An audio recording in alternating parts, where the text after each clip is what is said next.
లింగాయపల్లి గ్రామం నుంచి ఇప్పుడు ఐనూరు గ్రామం వరకు గ్రామంలో ప్రజలను కలుస్తూ మీటింగ్ పెడుతూ రావటం జరిగింది. పొద్దున 7-8 గంటలకే ఎండ విపరీతంగా ఉన్న ప్రజలు మాత్రం కాంగ్రెస్ పార్టీకి అనుకూలంగా ప్రతి మీటింగ్లో వచ్చి విన్న తర్వాత అనుకూలంగా స్పందించటం, ఇటువంటివన్నీ కూడా ఒక అనుకూలమైనటువంటి పరిస్థితి ఉంది అని చెప్పడానికి అర్థం. అన్నం ఉడికిందా లేదా అని చూడటానికి 2 మెతుకులు పెట్టుకొని చూస్తే అన్నం ఉడికిందని తెలిసినట్టుగా ఈరోజు పొద్దున 7 నుంచి ఇప్పటి వరకు ఇంత ఎండలో 11 గంటలు, 12 గంటలు, 1 గంట, 1:30కి మిట్ట మధ్యాహ్నం కూడా ప్రజలు కోలాలెట్టలు వేసుకుంటా, పాటలు పాడుకుంటా, స్వాగతం పలుకుంటా కాంగ్రెస్ పార్టీ గెలవాలనే ఆలోచనని మాకు అర్థమయ్యే విధంగా చెప్పారు. సరే, ఇక్కడ మేము ఏం చెప్పదలుచుకున్నామంటే, ఇప్పుడు డాక్టర్ వంశీకృష్ణ గారు చెప్పినట్టుగా బీజేపీ మీద కూడా మొన్న జరిగినటువంటి ఎన్నికల్లో ఏ రకంగా బీఆర్ఎస్ మీద వ్యతిరేకత వచ్చిందో అంతకంటే ఎక్కువ స్థాయిలో బీఆర్ఎస్ మీద కూడా వ్యతిరేకత ఉంది.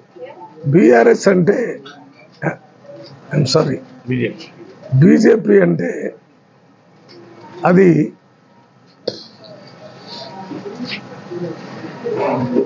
అసలు ఒక్క పని కూడా చేశానని చెప్పుకోవటానికి బీజేపీయే చెప్పుకోవటం లేదు. మేము అధికారంలోకి వస్తే మేము ఈ పనులు చేస్తామనే దాన్ని కూడా చెప్పుకోవటం లేదు. ఎందుకంటే వాళ్ళ మొదటి ఆలోచన ఏంటంటే, భారతదేశంలో ఇవాళ ఉన్న ఎన్నో పార్టీలు ఉన్నా కూడా ప్రధానమైన పార్టీల ఆలోచన ఏంటంటే,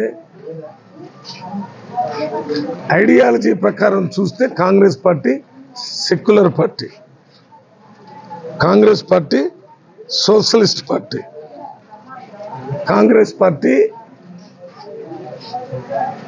ఇంక్లూజివ్ గ్రోత్ అంటే ప్రజల్ని ఎంపవర్మెంట్ చేయాలనే ఆలోచన.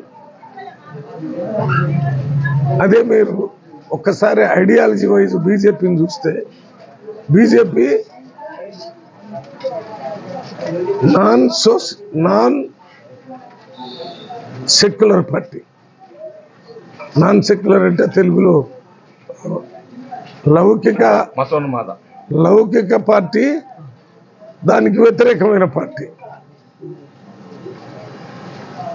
రెండోది, ఇది సోషలిస్ట్ భావాలంటే మనం రాజ్యాంగంలోనే అమెండ్మెంట్ తెచ్చి సోషలిజం కావాలని ఇందిరాగాంధీ గారు పెట్టారు. మరి వీళ్ళు ఏం చెప్తున్నారు, ఈ సోషలిజం అనేది తీసేయాలా. ఇది క్యాపిటలిస్ట్ పార్టీ, అది సోషలిస్ట్ పార్టీ, ఇది క్యాపిటలిస్ట్ పార్టీ బీజేపీ. మూడోది, ఇంక్లూజివ్ గ్రోత్ కాదు. కొంతమంది ధనవంతులు, ఇండస్ట్రియలిస్టులు, కార్పొరేట్ సంస్థలు వీళ్ళే బాగుపడాలనే ప్రణాళికలు చేసే పార్టీ. దానికి దీనికి ఉన్న బేసిక్ తేడా. అందువల్ల ప్రజలకి వీళ్ళు ఏమి చెప్పేదానికి ఏమీ లేదు. రైతులకు వ్యతిరేకమైన పార్టీ. దాదాపు 2 సంవత్సరాలు రైతులకు వ్యతిరేకంగా రైతులు ధర్నా చేస్తే వాళ్ళని కనీసం హైదరాబాదు, ఢిల్లీ సిటీలోకి రానిలేదు. 700 మంది చనిపోయారు. అసలు వార్తలు కూడా ప్రజలకు తెలియకుండా చేశారు. రైతులకు వ్యతిరేకమే కాకుండా 2 కోట్ల ఉద్యోగాలు సంవత్సరానికి ఇస్తారని 2 లక్షల ఉద్యోగాలు కూడా ఇవ్వాలి సంవత్సరానికి. అందువల్ల యూత్ రికార్డు స్థాయిలో భారతదేశానికి స్వతంత్రం వచ్చిన తర్వాత ఇంతవరకు ఎప్పుడూ లేనంత నిరుద్యోగం ఇవాళ భారతదేశంలో విలయతాండవం ఆడుతుంది. నెంబర్ 3, వారు అధికారానికి వచ్చే ముందు భారతదేశంలో నిత్యావసర వస్తువులు ఆకాశానికి పోయి, మేము అధికారంలో రాగానే వెంటనే ఆ నిత్యావసర వస్తువులు ధర తగ్గిస్తున్నారు. ఆ నిత్యావసర ఏంటి, బియ్యం, పప్పు, ఉప్పు, చింతపండు, మిరపకాయ, మంచి నూనె, ఇటువంటి వస్తువులు, కూరగాయల ధరలు అవి ఏం తగ్గించకపోగా అవి ఆకాశం దాటి ఇంకెక్కడికి పోయింది.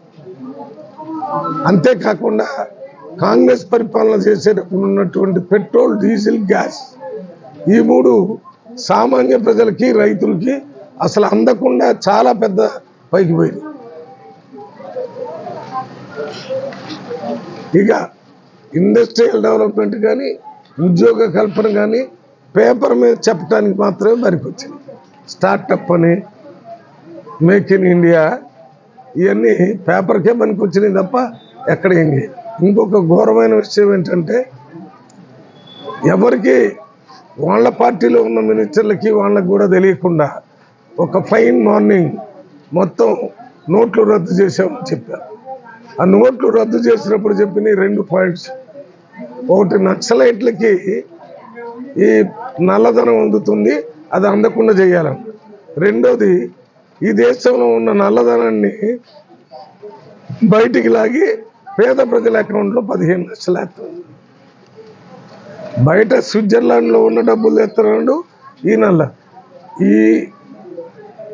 ఇవి రద్దు చేసిన తర్వాత చిన్న సన్నకారు ఇండస్ట్రీస్ ఊహించడానికి ఎక్కువ అంత పెద్ద నష్టపోయారు. అడిగేదానికే ఉండలేడు, చెప్పుకోదానికే ఉండలేడు. నల్లధనం రావటం తర్వాత సంగతి.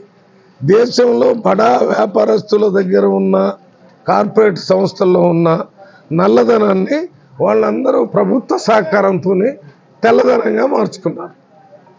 ఇది ఎట్ట చెప్తున్నాం? ఇప్పుడు బ్యాంకుల్లో ఉన్న అకౌంట్ చూస్తే అంతకుముందు నల్లధనం ఎంత మనం లెక్కలు చూపించామో అదే లెక్కలు ఇప్పుడు తెల్లధనాన్ని చూపిస్తున్నారు. కొత్త చాలా విద్యావంతుడు, ఆయనకి ఓట్లేయండి, ప్రపంచ స్థాయి నాగరికతను తీసుకుపోతారని ఎవరు చెప్పారు? నిన్న మీటింగ్లో ముఖ్యమంత్రి కేసీఆర్. అంటే ఆయన చెప్పిన మాటకి మొత్తం అబద్ధం చెప్పడంలో నెంబర్ 1 ఎవడైనా ఉన్నాడంటే రాష్ట్రంలో కేసీఆరే కదా. ఆ కేసీఆర్ ఆయనకి ఇచ్చే సర్టిఫికెట్ని ప్రజలు ఎవరు నమ్మరు, నమ్మొద్దని నేను కూడా చెప్తున్నాను. ఎందుకంటే ఈ ఐపీఎస్ అనేటటువంటి ట్రైనింగ్ అయిన ఈ డిగ్రీ దేనికోసం?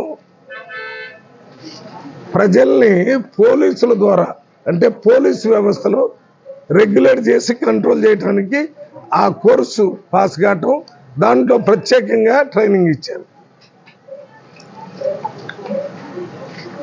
ఈ ఆర్ఎస్ ప్రవీణ్ కుమార్ లాంటి ఐపీఎస్ ఆఫీసర్లు నేను ఎంపీగా చేసేటప్పుడు 91లో 98లో ఆనాడు మహబూబ్నగర్ జిల్లా ఎస్పీగా ఉన్నారు. మొత్తం ఆంధ్రప్రదేశ్లో ఎస్పీలో ఉన్న వాళ్ళందరూ కూడా ఐపీఎస్లే. వాళ్ళు ఏం చేశారు?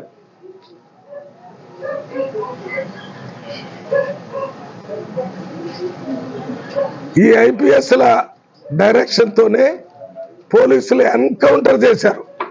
ఎవరిని ఎన్కౌంటర్ చేశారు? మాకు బోధ దొరకటం లేదు, మాకు ఊళ్ళల్లో దొరలు కొడుతున్నారు, మా ఊళ్ళల్లో మా భూమి గుంజుకుంటున్నారు, మాకు ఇల్లు లేదు, మాకు అన్యాయం జరుగుతుందని మాట్లాడేటటువంటి యువకుల్ని, మెరికల్ లాంటి యువకులు, ముఖ్యంగా దళితుల్ని ఈ ఎన్కౌంటర్ చేసిన దాంట్లో వీరికి ప్రత్యేకమైన పేరు ఉంది. ఆర్ఎస్ ప్రవీణ్ కుమార్ గారు ఎన్కౌంటర్లో ప్రత్యేకమైన పేరు ఉన్నటువంటి నాయకుడు. అది ఇప్పుడు ప్రపంచ స్థాయికి స్పెషలిస్ట్. ప్రపంచ స్థాయికి తీసుకుపోవాలంటే అదా? నేను ఎంపీగా ఉన్నప్పుడు, మన వంశీ ఎమ్మెల్యేగా ఉన్నప్పుడు కొన్ని తప్పులు జరిగినాయి. ఆ తప్పులు సరిదిద్దుకోవాల్సిన అవసరం కాంగ్రెస్ పార్టీకి ఉంది. కాబట్టి అప్పుడు ప్రజలందరూ ఇబ్బంది పడుతుంటే వాళ్ళని ఎన్కౌంటర్ చేయకూడదు. నువ్వు ఎన్కౌంటర్ చేయాలంటే ముందు మమ్మల్ని ఎన్కౌంటర్ చేసి తర్వాత వాళ్ళని ఎన్కౌంటర్ చేయాలన్నప్పుడు ఐపీఎస్లకు చెప్పాము. ఇప్పుడు ఈయన ఎన్కౌంటర్ స్పెషలిస్ట్గా ఇక్కడికి వచ్చి ఏం చెప్తాడో చెప్పండి ప్రజలకి.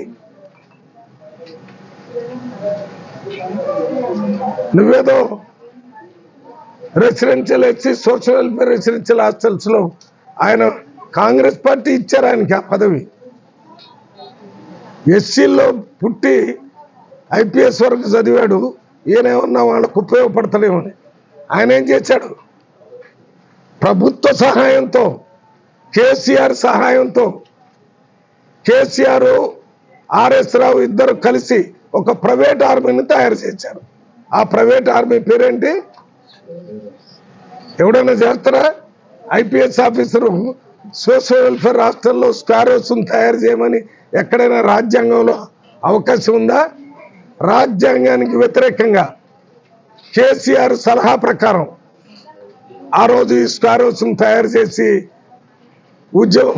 ఊరేగింపులు చేసి దాని తర్వాత 2023 కంటే ముందు కాంగ్రెస్ పార్టీ ఎన్నికల్లో గెలవకుండా ఉండాలి, కేసీఆర్ పార్టీకి వ్యతిరేకంగా ఉన్న ఓట్లు చీలిపోవాలి. అందుకనే కేసీఆర్ గారు ఆర్ఎస్ ప్రవీణ్ పిలిచి ఇప్పుడు చాలిక ఏం చాలు, ఉద్యోగం చాలిక, ఇక్కడ కుదరదు, నువ్వు బయటికి పోయి కాంగ్రెస్ పార్టీ వ్యతిరేకంగా